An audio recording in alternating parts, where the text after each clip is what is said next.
Venezuela's newly elected but controversial legislative body has been inaugurated amid a backdrop of yet more street violence. Police in the capital deployed tear gas and rubber bullets in clashes with angry opposition supporters.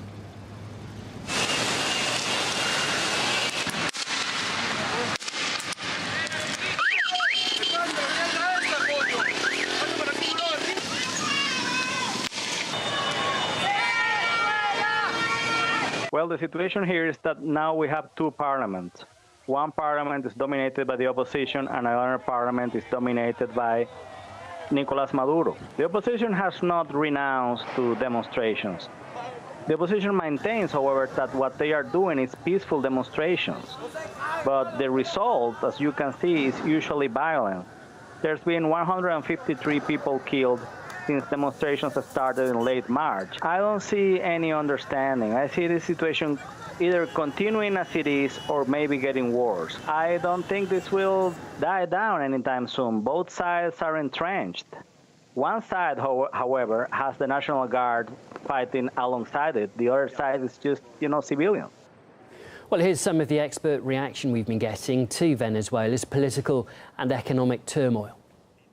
The so-called Constituent Assembly election was a fraud. To call it an election would be a mockery of what happened. No opposition candidates were allowed to stand, and the votes cast were not in favor of one candidate against another. So the so-called candidates were all cronies of the president and the ruling PSUV party, which controls the executive and the courts. Certainly there were some flaws in the way it was called and in the way the election took place, but nothing that is fundamentally anti-democratic. That is, the opposition had plenty of opportunities to participate in this. The process itself was completely straightforward and fair.